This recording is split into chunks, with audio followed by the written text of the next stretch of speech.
Our next speaker is Ajamu Baraka.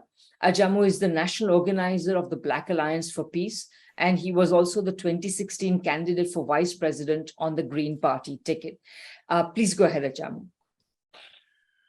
Thank you so much. It's a pleasure and really an honor to be part of this very important conversation to commemorate the one-year anniversary of this very historical document, this blueprint for how we move forward. We believe that this manifesto definitely captures the essential historical and contemporary contradictions and provides a framework for understanding, a framework of understanding for advancing popular and socialist peoples and nations. We also understand that this process of how we arrive at socialist transformation is a process that is under debate. We understand that there are some who still believe that a peaceful transition is possible. We hope that to be the case, but we understand we have a position that suggests otherwise. I'm representing the Black Alliance of Peace. The Black Alliance of Peace is a multi-tendency anti-imperialist organization situated within the Black community. I have to move now.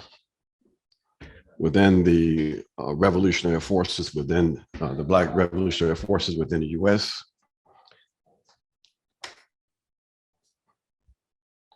We are situated, we're based primarily, it's a national formation, but our orientation is situated in the South among what we refer to as the African working class and the colonized people of the United States of America. So we see ourselves as part in the North, but politically connected to the global South. That is our perspective. That is the politics we bring to these processes. We argue that it's absolutely necessary for revolutionary forces in the global North in particular to understand this current period, to understand that the struggle for socialism is an intensifying struggle, and that it requires addressing the contradictions we see among what we refer to as the liberal left in the North. The consistent providing ideological cover, justifications for imperialist penetration, imperialist moves has to be confronted. There can be no hesitation, no shyness on the part of Northern forces to address these contradictions, and that worry about the smearing campaigns that result from that. They have resurfaced all of these cute little terms, tankies, and all of that.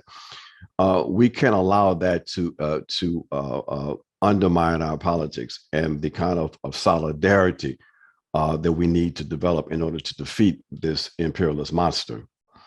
So we say we're going to continue to go forward and raise the contradictions. One of the issues that we want to just touch on very briefly as we take this opportunity to be in dialogue with all of the fantastic activists and scholars on this call is a situation that's developing with Haiti and the contradictions that is developing among the liberal left. And the questions it raises regarding the role of the United Nations and nations that we are talking about today. The situation with Haiti, of course, very briefly, we all know that the U.S. has been moving toward providing a justification for intervention. The Biden administration will float a resolution at the Security Council probably on Monday, calling for a intervention based again on this bogus concept of humanitarian intervention, the responsibility to protect, in light of the fact that the people of Haiti are resisting and calling for non-intervention. They are calling for self-determination and democracy. But the paternalism and the racism of the liberal left is such that they have fallen prey to this racist trope that the Haitian people are unable to govern themselves, and that people in the North know better than the Haitian people themselves what their needs are. We are going to call for on Monday, that is the Black Alliance for Peace, a rejection of this resolution, and we're going to call on either Russia and China to basically veto this attempt.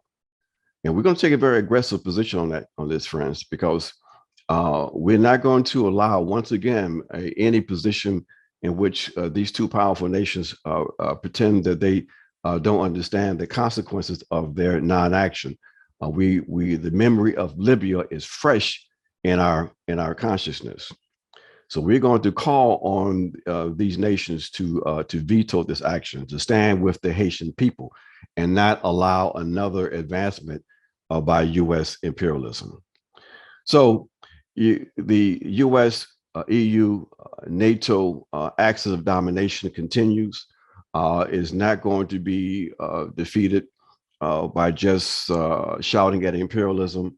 We share the concern and the position of our friend who presented this morning, Professor Buscali, that while we love to see a peaceful transition, it's quite clear that the U.S. commitment to full spectrum dominance, their military first positions suggest that they are prepared to blow up the entire globe before they peacefully give up global hegemony. In the U.S., and I'll finish on this, we see that the kind of collaboration between the northern liberal left and the U.S. bourgeoisie is resulting in this justification, this support for these kinds of aggressive policies, including the aggressive repressive policies now being directed at the African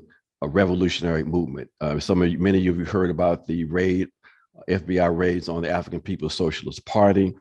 So we are saying to everyone that this struggle is going to intensify. Those of us who are in the belly of the beast, if you will, in the middle of this empire, we are calling on folks to be vigilant, to support these struggles, and for us to all understand that for us to defeat this monster, it's going to take a horrific struggle.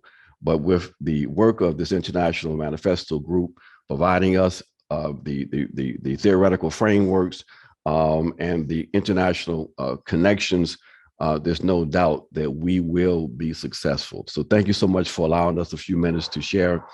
And we have circulated this among our hundreds of members, and we have been debating elements of this.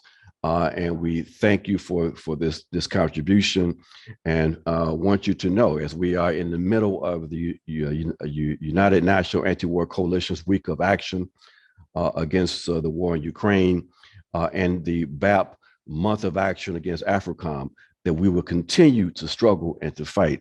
And we have no doubt that in the end, the people will be victorious. Thank you so much. I'm Michael Hudson. I'm appearing here for the International Manifesto Group. If you like this video and ones like it, please subscribe. For more information, go to the address on the screen.